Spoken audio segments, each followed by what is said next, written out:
Welcome back. Mayor Habermas gave us a note. Mayor Habermas's note to Father Getz. It says, Bruder Getz, bitte geben Sie der jungen Dame jegliche Akten, die wir über Baron von Ralik haben. Die Daten sind von 1750. Ich werde Ihnen die Akten persönlich zurückgeben. Danke, Habermas. Okay. Just asking him to give us the records about Baron von Ralik, and he's saying that he will bring them back, so we won't have to do that, I guess.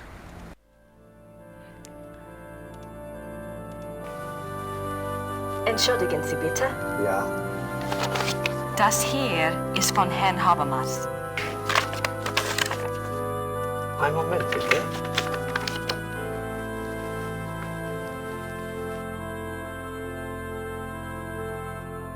Das ist für Sie. Dankeschön. That was quick. Must keep those records organized. Let's take a look. Father Getz gave me this file, but I'll need help translating it. So, back to Habermas.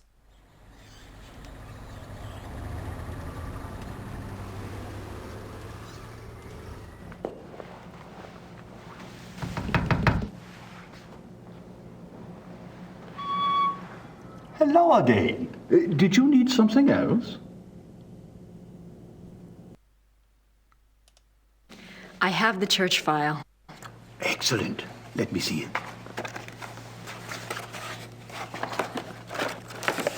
What's this? This is in English. It's from a lawyer in Buenos Aires. It's addressed to St. Georg's Church. The date is 1764. What's it say? It's a request for information about the death of Baron Klaus von Ralik.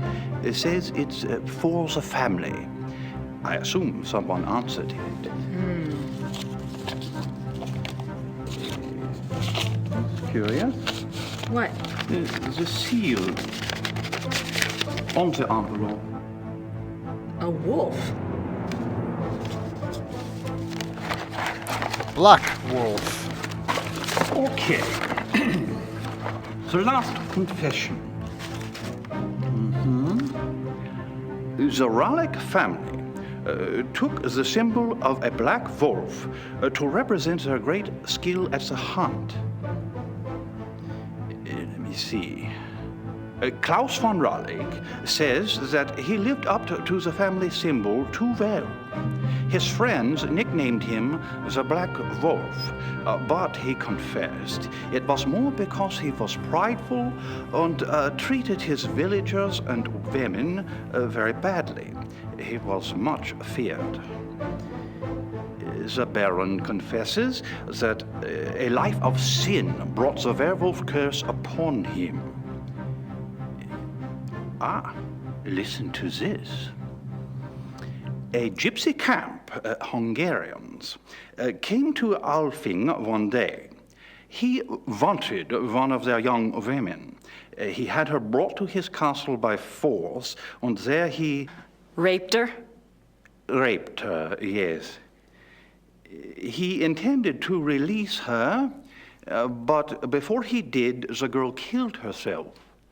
The next day, an old gypsy woman from the camp cursed him, saying that he was to become the shape that his name and his crimes showed his heart to be. I see. Soon afterwards, her curse came about. Klaus von Ralik began to change, to run at night as wolf, to kill and eat human flesh. He begs forgiveness from God and from his wife and son. He says he welcomes his punishment, if only it will pay for his sins and save his family from further pain. That is all that is written. Wow. Thank you. I'll return this to Father Getz for you. Thank you. Good luck to you, young lady. And to your Schattenjäger.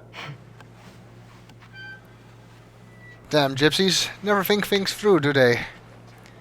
It's all nice that they're punishing Baron von Ralik, but at the same time they've condemned many innocent people to death by his hand, or bite, I guess. Let's see what we've learned.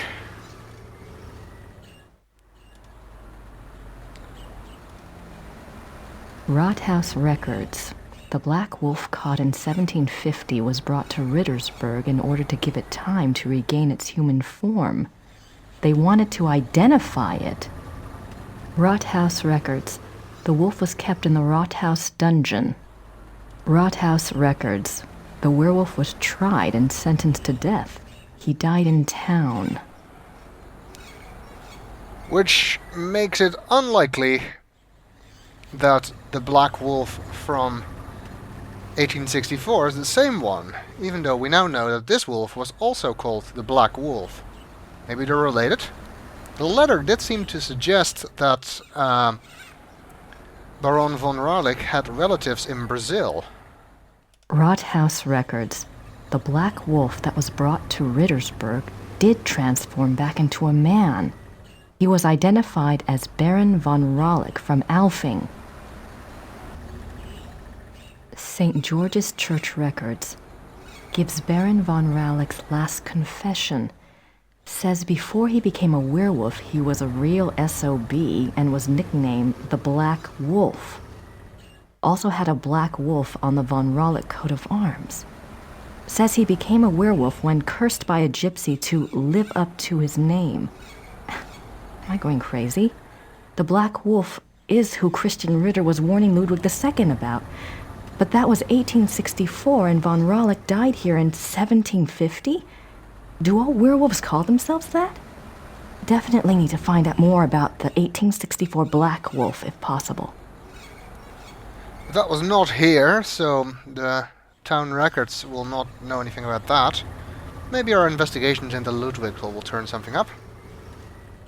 St. George's Church records. There was a letter in the von Ralik file from a lawyer in Buenos Aires. He was requesting information about the case for the family. The envelope had a black seal featuring a wolf.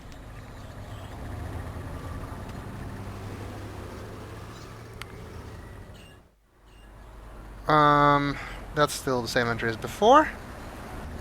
That's 2. Okay, that's all then. There's one more area of investigation here.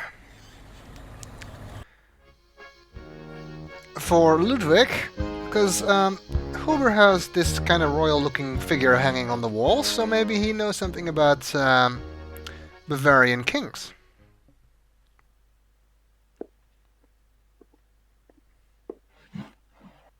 Herr Huber? Yes?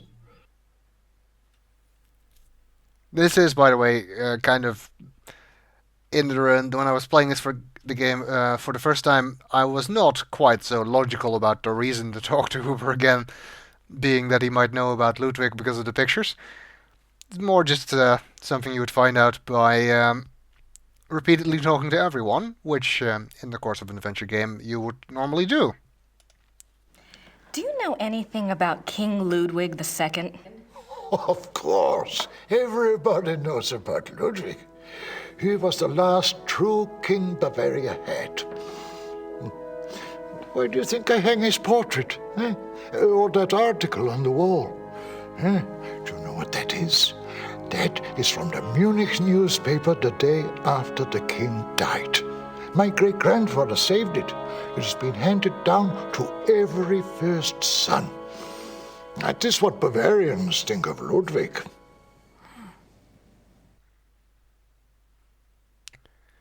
They think quite highly of him, apparently, even though he was considered to be crazy. What was Ludwig like? Why is he so revered? Oh, he was a genius. He had a great mind, you know.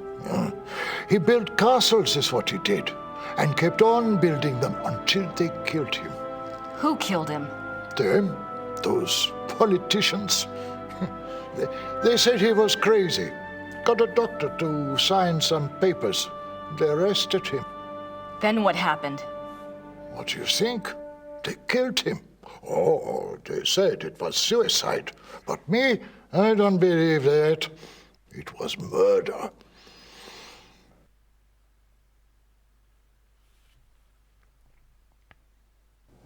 Thanks. Bitte.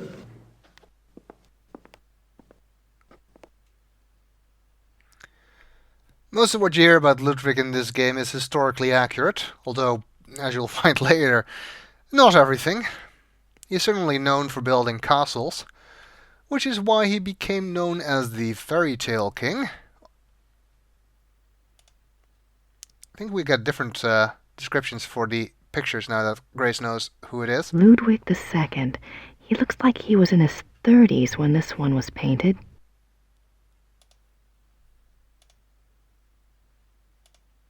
Looks more like a photograph than a painting, but anyway. So that's King Ludwig II of Bavaria. We still can't read the article, though, even though we now know it's from after his death. I have no idea what that says. Looks old, though.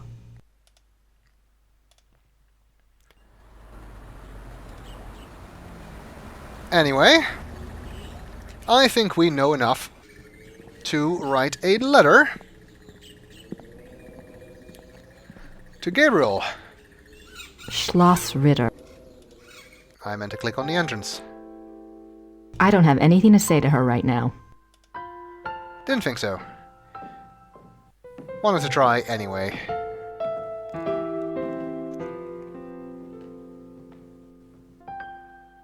Wait, did we actually get a note from Huber? Yes, about Ludwig. Werner Huber says that Ludwig II was the last true king Bavaria had. Says he was a genius, built castles. Politicians declared him insane and he was arrested. Werner thinks he was murdered. Obviously, Werner's opinions are one thing, but I need to find out some facts. Well, we've got Professor Barclay looking into that, and I'm sure there will be some place in Germany where you can find out something about a very famous German. Seems kind of obvious.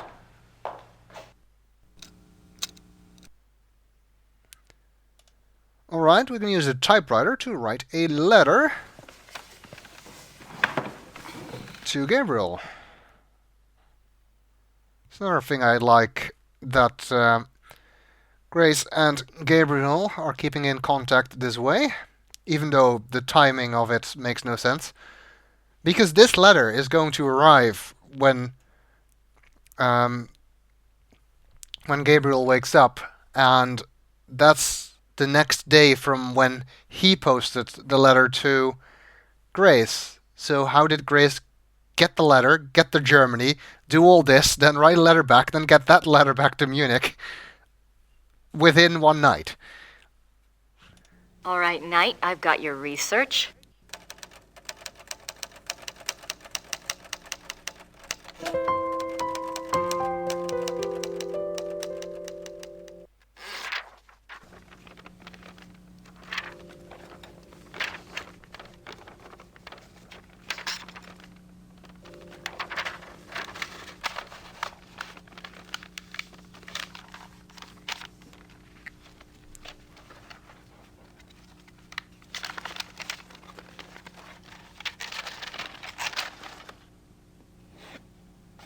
Ah, she's sending him the books we found as well.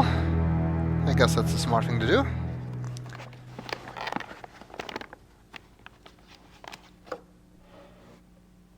Now, I just need somewhere to send it to. Yes, because we still don't know where Gabriel is. I have Gabriel's package ready, but I need an address. Well, since Gerda did tell us to do the damn research if we wanted to, Maybe she'll be willing to give us an address to post this to. But we'll have to find that out in the next video.